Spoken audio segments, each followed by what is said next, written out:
Hi, good morning, everyone. First of all, let's all thank the organizers here. And also with us, we have Dr. Raskar, who is the pride of Nasik city, pride of Maharashtra, and the leader, we take visionary par excellence.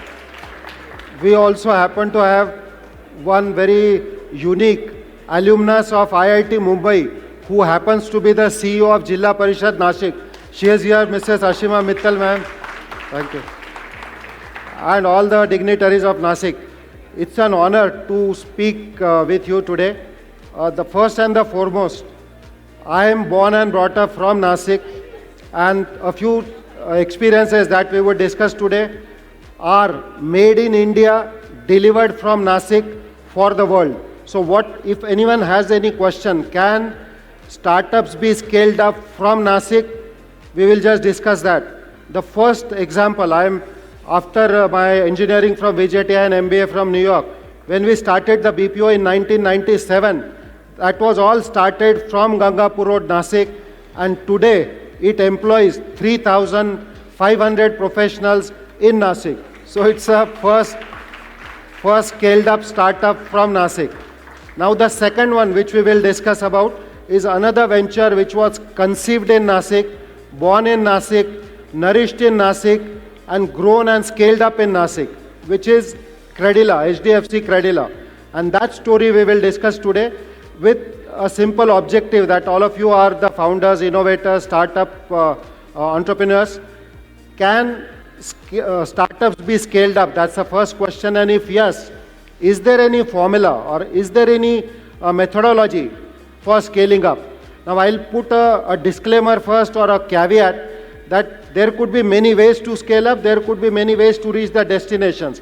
My experiences are limited, but I'll share whatever the learnings have been. So now some of you might think that we are not entrepreneurs. Why do we need to learn entrepreneurial spirit? The reason being that no matter what happens, if we are able to, an entrepreneur always searches for change, responds to it, and exploits it as an opportunity. Now we all know that in today's economy or today's world, if at all one word can describe it, everyone would agree that is full of change, full of rapid change, tsunami of tech changes. So when changes are happening, that also bring in challenges, but it comes in with opportunities. And if we are able to face those opportunities or challenges, our entrepreneurial mind has to be working, and therefore it's important to understand how that mind works. Now, some of you would want to be the disruptors. Many of you are already the disruptors. And how does a disruptor is different than anybody else is? The disruptor sees things others can't see, reacts faster than others can, and drives better than others ever will. So let's talk about one disruption that I got to be a part of. My brother and I, we founded from Nasik. This was way back in 2006 when, my father is a lawyer, so there was no business background for us. So when I got an admission for MBA in New York, and my brother got it for MS in the US. And my father could not get education loans. We went on a scooter, around 20 banks across Nasik. But it was very difficult to get loans. Most of them rejected us, and only one bank gave us the loan of 1 lakh only. So that was on the backdrop. Then coincidentally, when I got to attend one session after our BPO exit that we talked about, that first BPO that got founded from Nasik, which has now 3,500 employees. When we built it, and with a US joint venture, we acquired their stake, and when we grew it, the scaling up was to an extent where WNS Global Services, with 18,000 employees, they acquired our company. And then WNS got listed on New York Stock Exchange. Again, a story that a Nasik-grown BPO can be acquired by a British Airways company which can get listed on New York Stock Exchange. That's WNS. Now, after that, this is the second story. When we were looking for doing something, we came out with an idea that can we be India's first dedicated education loan company. And that's the genesis how Credila got started. And this is a journey in one slide. My brother Anil and I founded it in 2006. And then we got DSP Merrill Lynch from the US as the investor. And there is one learning here, that DSP Merrill Lynch at that time had $1.7 trillion under management. I repeat, T as in Tom, trillion dollars. And both of us had no banking background, but they trusted us and invested 40% in Credila. The learning we had there is, if the depth of conviction within an entrepreneur is there, if you believe in what you are proposing, then there are many others who tend to agree with you and who want to bet on you. So that's what happened to us. Merrill Lynch invested. Then one Saturday we got up in 2008 and we realized that Merrill Lynch did not exist then because they got acquired by Bank of America. And that's when we were again back to square one, thinking what to do next. And that's when they decided. So Bank of America said, unfortunately now we cannot be the lenders outside of the US. That's when HDFC acquired the stake of Merrill Lynch. And we became a subsidiary of HDFC. I got to run this company as MD and CEO. And over the years, as you can see, we founded in 2006, Merrill Lynch came in 2008, DSP acquired the stake, the HDFC acquired in 2009, and then around going like that, in about 2016, we disbursed 1,000 crores of loans, and every loan got disbursed from Nasik, from somebody, a person named Balasaheb Deshmukh, who was from Ozar, Nasik. Even now coming back to where it is today, so we will continue on. Then we continued to disburse more.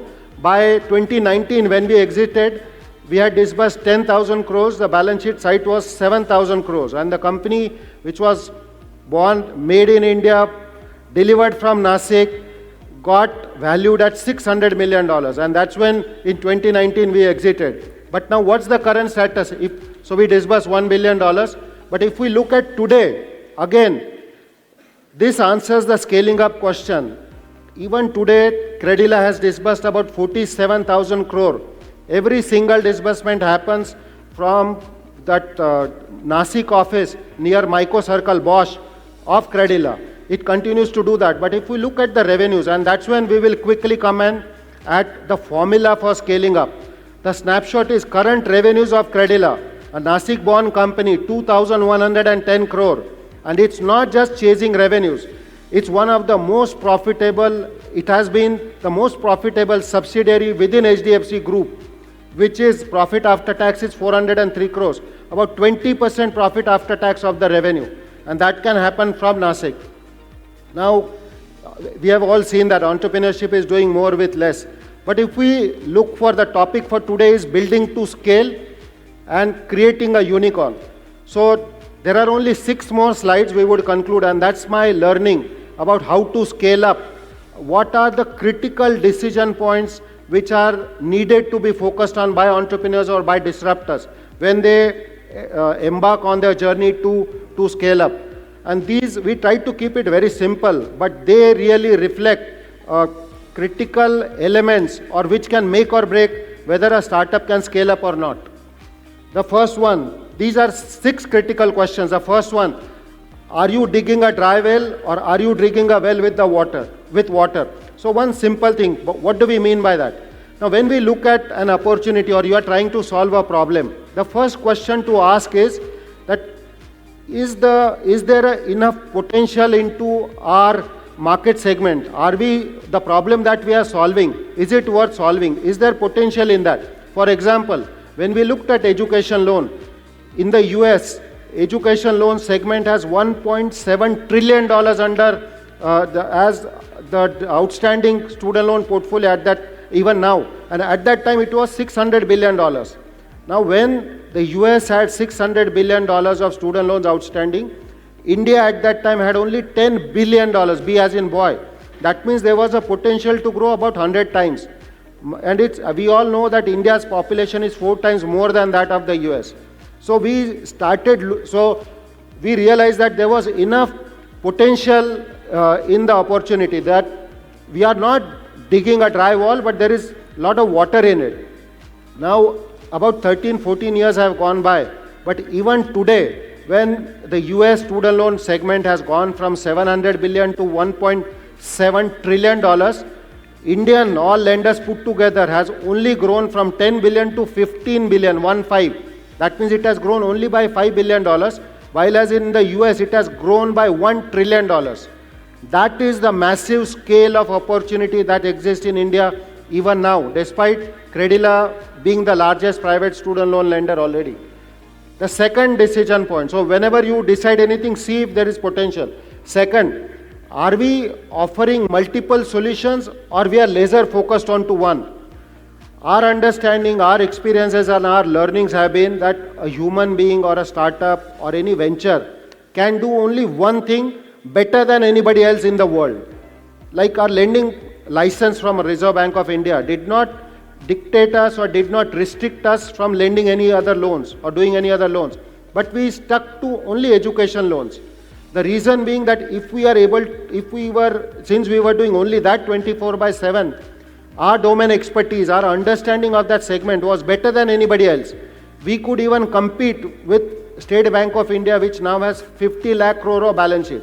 Credila could compete against them because they were doing multiple things and we could do only one small thing, but tried to get into the nuances. So one learning there is, if you do only one thing and keep doing it over and over again, you would probably do thousands of micro innovations. I repeat, it's not just one mega idea or one disruptive idea that you can work with. You need 1,000 micro innovations, 1,000 micro value additions to do for your product or service.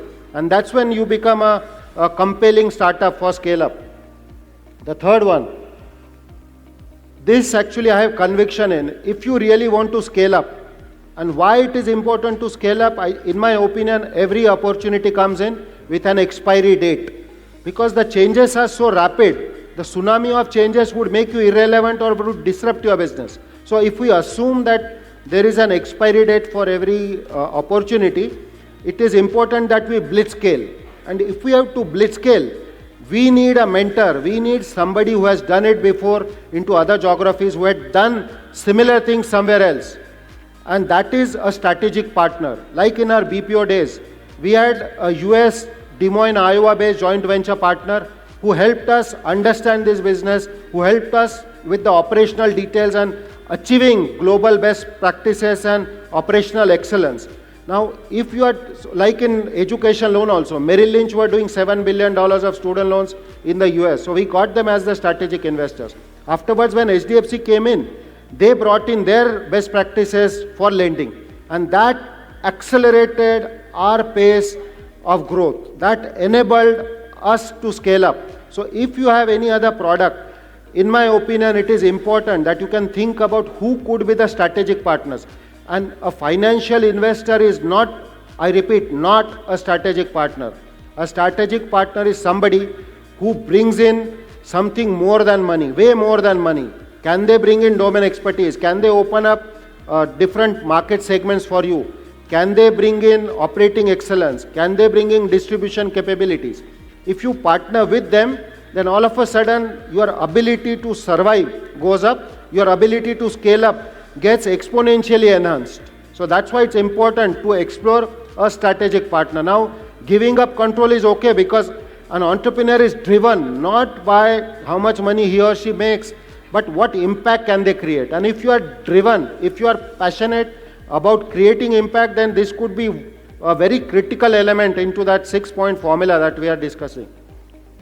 The next one.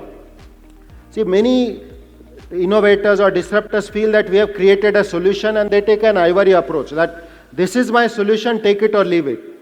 In education loan also, we created a product that then what we realized was we needed to hyper customize it. Like for example, students were in city 1, their co-borrowers, their parents were in city B and they were studying in city D. Now it was a simple problem. Another problem that I-20, whenever a student gets admitted for the US masters, they need an I-20, and in order for them to get an I-20, they need proof of funds. We realized that banks asked for proof of admission before they approved the loan. So it was a chicken or egg scenario. So we tried to find a solution and we gave them pre-approved loans so that they did not have to downsize their dreams. Students did not have to downsize their dreams because Credila could understand their pain point and resolve that. It appeared to be a very small pain point for them, but it became a competitive advantage. It became our unique USP for our product. So when your customers help you co-create that, when you go back to your ecosystem and try to fine-tune your service offerings, many insights come in, and the insights come in from the last mile, from your consumer. So if you are an entrepreneur and you are plugged in, your ears and eyes are on the ground, and you get all those inputs, then you have to institutionalize the process of co-creating with the customers. Each one of you, each one of your team members have to think of how can I do it better, maybe one element better than anybody else. And then your product value proposition becomes stronger and stronger.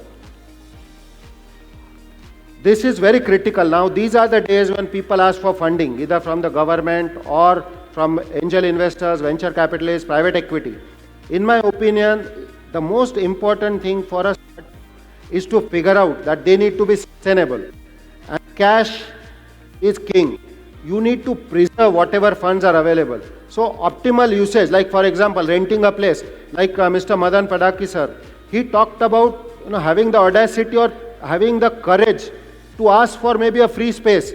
If you are a startup, you are looking for a space, then can you try to save every rupee that you got? Can you make your assets sweat? Our partner from HDFC used to tell us, make your assets swell. Like in our BPO days, we used to run 3 shifts. Why? Because our cost could be lower, and that enabled us to grow. So it's very important for the entrepreneurs to make sure that we make optimal usage of our resources and mainly the cash. And the last point, because we have Honorable Mittal ma'am to follow after this. So the last point is a balloon model where startups think that we need to just chase the top line, burn cash, or just go after the zazzy things, or be in the newspapers, get our photos published, or just do like a press release and do things which people want to hear. But that's like blowing the balloon. What is very critical is you need to not focus on the least important things or the exposure related things, but on the ground. And that is like, if you see the bamboos, the Chinese bamboo or even the trees, they are very deep rooted, and that makes it sustainable. That makes it long term. Now, how can we build that is, we go out and, like Mr. Padaki has said, collaborate, create partnerships like Credila, for example. We built 1,000 plus partnerships with the ecosystem partners. And there our approach should be, how can we be a win-win, build a win-win model where we bring in customers from them, they add value to us. So we have to constantly think about who can complement our service offerings. Can we offer an integrated solution to our partners? Whenever they buy our product, what would they do before buying our product and after buying our product? And build in those ecosystems with us. Now, one last part which is not a part of these 6 points is artificial intelligence.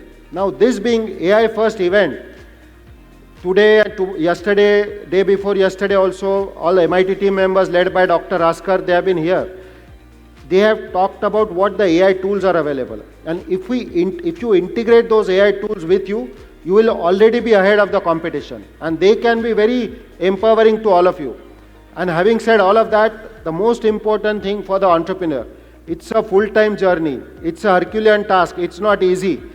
Your life partner has to be with you. I was fortunate that my life partner supported this through thick and through. So sorry, through the turbulence that went in. So I want to thank her formally. But I also, on a lighter note, I used to have head full of hair. By pursuing entrepreneurship and facing the challenges, I lost all of it. But it was worth it because it was made in India and delivered from Nasik.